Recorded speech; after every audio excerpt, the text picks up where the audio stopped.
Hello सगळ्यांना. तर इथे मी भशीमध्ये आहे ना विलायची, केशर, विलायची आणि साखर वाटून घेतले. 6 ते 7 पेढे घरात शिल्लक होते आणि थोडेसे ड्रायफ्रुट्स घेतलेत कट करून आणि साखर घेतली अंदाजे. तर अर्धा लिटर दूध तापायला ठेवले मी आणि त्याच्यामध्ये हे खव्याचे पेढे आहेत आणि ते वापरून मला आज बासुंदी बनवायची होती. म्हटलं चला पाहूया की खव्यापासून बासुंदी तर बनते, तर खव्याचे पेढे वापरून पण बासुंदी छानच होईल. म्हणून असा प्लॅन केला की घरात 6-7 पेढे शिल्लक होते. म्हटलं तसे खाण्यापेक्षा असं काहीतरी वेगळा मेनू करून खाऊया. तर कसं लागतं ते पाण्यासाठी, तर मी आधी दूध छान तापून घेतलं आणि त्याच्यानंतर आहे ना सगळ्यात आधी त्याच्यामध्ये विलायची आणि थोडीशी साखर मिक्स करून वाटली होती ना ते टाकलं. त्याच्यानंतर आत्ता बशीतून मी थोडंसं केशर घेतलं ते पण टाकून दिलं त्याच्यामध्ये.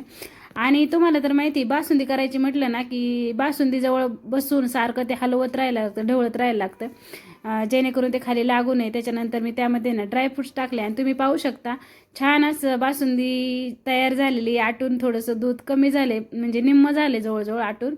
आणि त्याच्यामध्ये साखर टाकायची राहिली आहे. साखर 1 वाटी मी दाखवली पण तेवढी काय टाकणार नाही, अर्धी वाटी टाकेल, तेवढी पुरेशी होईल तेवढ्यासाठी. तर मी आता साखर टाकून घेतली त्याच्यामध्ये आणि ते टाकल्यानंतर आहे ना परत एक 5 ते 10 मिनटं परत बारीक गॅस करून मस्त त्याला उकळी येऊन देणार. आणि खूप छान विलायची टाकल्यामुळे आणि केशर टाकल्यामुळे खूप छान रंग आला आहे आणि वास पण छान येतोय बासुंदीचा उकळताना. तर हे पहा, असं बारीक गॅस करून सारखं तिथं मला उभंच राहायला लागलं आणि अशी आपली बासुंदी छान तयार झाली. पहिली वाटी मी साहेबांना सर्व केली आणि त्याच्यानंतर मी आणि सार्थक, आयुष काही बासुंदी म्हणजे दुधाचे प्रकार काही खात नाही, त्याच्यानंतर आम्ही मस्त बासुंदी एन्जॉय केली. चला मग.